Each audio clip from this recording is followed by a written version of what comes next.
மக்களே, இங்கு கதைகள் சொல்லப்படும் சேனலுக்கு உங்கள் எல்லாரையும் அன்போடு வரவேற்கிறேன்.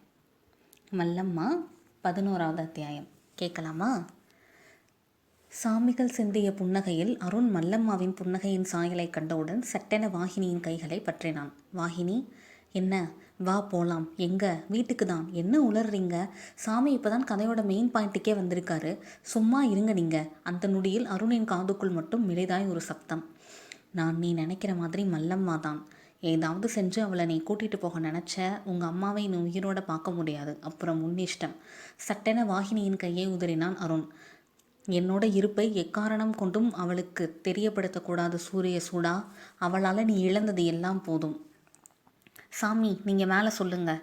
ஒரு தடவை ஊர் திருவிழாவுக்கு வந்திருந்தப்ப ஊரே தீயாய் ஒரு விஷயத்தை பற்றி பேசிக்கிட்டு இருந்தாங்க.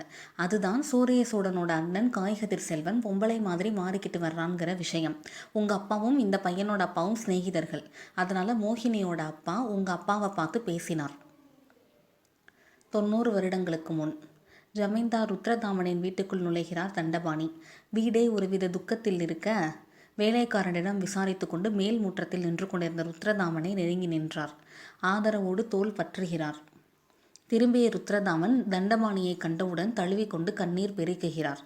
என் நிலைமையை பார்த்தியாடா? என் மகன் இன்னைக்கு என்னை மானம் கெட்டு நிற்க வச்சிட்டான். 20 வயசு ஆம்பளை. தலையில் ஜவுரி வச்சு சேலை கட்டிக்கிட்டு திரியிறான். 5 வருஷமாக வெளியே சொல்லவும் முடியாமல் அவனை திருத்தவும் முடியாமல் சொன்னால் கேட்க மாட்டான். பெரும்பு துண்டாகிற அளவு அடித்து பார்த்துட்டேன். சூடு வச்சுட்டேன். காலில் விழுந்து கதறிட்டேன். ஊரை விட்டு வேற எங்கேயாச்சும் போயிரு, மாதம் பணம் அனுப்புகிறேன்னு சொல்லிட்டேன்.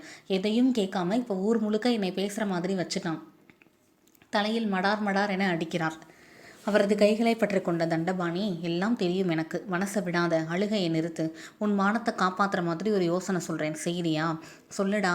உன் மகன் காய்கதிர் செல்வனை கொன்னுரு. என்னடா சொல்கிற? மானம்தான் ருத்ரா நமக்கெல்லாம் பெரிய விஷயம். இவனால் அது கெடுதுன்னா அதுக்கு நான் சொல்கிறது ஒன்று தான் தீர்வு. அவன் தன்னை மாற்றிக்கிறதுக்கு எவ்வளவோ முயற்சி பண்ணினான், முடியலை. தனக்காகவும் வாழ முடியாமல் குடும்பத்துக்காகவும் வாழ முடியாமல் கடைசியில் தூக்கில் தொங்கிட்டான் அப்படின்னு சொல்லி எல்லாரையும் நம்ப வச்சிடலாம். துக்கம் நடந்த வீட்டில் ஒரு நல்லது நடக்கணும்னு என் மகன் மோகினிக்கும் உன் மகன் சூரியசூடனுக்கும் அடுத்த மாதத்தில் கல்யாணம் பண்ணிடலாம். ஊரே மூக்கில் விரல் வைக்கிற மாதிரி கல்யாணத்தை நடத்தலாம். 10 நாளைக்கு சாப்பாடு போடலாம். அந்த சந்தடியில் உன் மூத்த மகனோட சாவை எல்லாரும் மறந்துடுவாங்க. எப்படி என் திட்டம்? எல்லாம் உன் நல்லதுக்காக தான் சொல்கிறேன். யோசிக்காத ருத்ரா, சொல்லு. நான் சொன்னபடி செஞ்சிடலாமா? அதுதான் சரியா வரும். சரிடா, செஞ்சிடலாம். நீ எனக்கு எப்பயுமே நல்லதை தான் சொல்லுவ. எனக்கு அந்த நம்பிக்கை இருக்குது, நிறையவே இருக்குது. அட பாவிகளா! என்ன சாமி இதெல்லாம்? என்ன ஒரு கொடூரமான எண்ணம்! ச்சே. சரி, அப்புறம் என்ன நடந்துச்சு சொல்லுங்க. தண்டபாணியும் ருத்ரதாமனும் பேசிக்கிட்டு இருந்ததை சூரியசுடன் கேட்டுட்டான். ஆணா இருந்தாலும் பொண்ணா இருந்தாலும் அவனுக்கு அது கூட பிறந்த பிறப்பு தானே.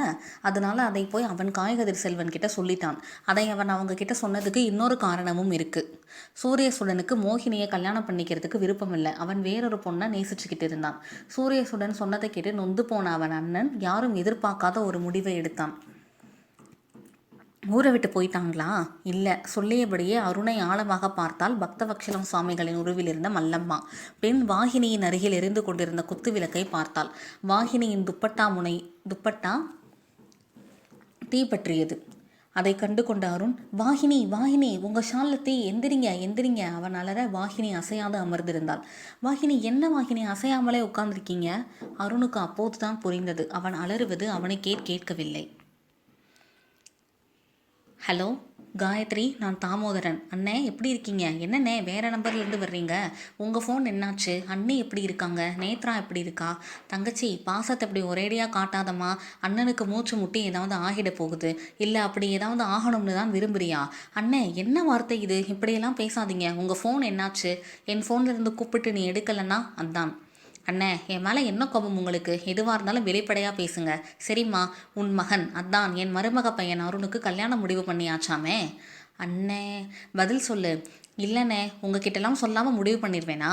நான் கல்யாண தேதியை முடிவு பண்ணிட்டியான்னு கேட்கல. அது என்னையை கேட்டு தான் பண்ணுவீங்க. ஆனால் பொண்ணு ஃபிக்ஸ் ஆகிருச்சு தானே, அதைத்தான் கேட்டேன். அது ஆமாம். பொண்ணு யார்? அண்ணே சொல்லு. வாகினி டைமண்ட்ஸ் ஓனரோட பொண்ணு வாகினி மயில் வாகனம். அப்போ என் பொண்ணு நேத்ரா? பதில் பேச முடியலைல்ல. அருணைத்தான் கல்யாணம் பண்ண போகிறோம்னு என் மகன் ஆசை கனவு கண்டுக்கிட்டு இருக்கான். அவளுக்கு நான் என்ன பதில் சொல்ல? வாஸ்தவம் தானே. ஆனால் என் மகன் விருப்பம்னு ஒன்று இருக்கே. அவனுக்கு சின்ன வயசுலேருந்தே நேத்ரா மேலே ஈடுபாடு இல்லை. அது சின்ன வயசில். இப்போ சொன்னானா? சொல்லு. நீங்களும் ஒன்றுமே சொல்லலை, அதனால தான் நாங்கள் அந்நியத்தில் பார்க்க ஆரம்பிச்சிட்டோம். ஓ, அதான் உன் பிரச்சனையா? நாளைக்கு நானும் உன் அண்ணியும் வீட்டுக்கு பூ பழமெல்லாம் வாங்கிட்டு வர்றோம், அப்போ சரிதானே? என்னென்ன விளையாடுறீங்களா? அந்த பொண்ணு வீட்டில் வாய் வார்த்தையாக வாக்கு கொடுத்தாச்சு. வாய் வார்த்தை தானே, ஊருக்குட்டி நிச்சயம் பண்ணியிருந்தா கூட அதை நிறுத்தத்தான் சொல்லுவேன். நீ மாப்பிள்ளைக்கிட்ட சொல்லி அந்த பொண்ணை வேணாம்னு அவங்க வீட்டில் சொல்லிடு. அண்ணே, நேத்ரா தான் உங்கள் மருமக, வச்சிடுறேன் காயத்ரி. பட்டென ஃபோனை கட் செய்தார் தாமோதரன். தொடரும். அடுத்து என்ன நடந்துச்சுன்னு தெரிஞ்சுக்கிறதுக்கு ஞாயிற்றுக்கிழமை வரைக்கும் வெயிட் பண்ணுங்கள். தேங்க்யூ.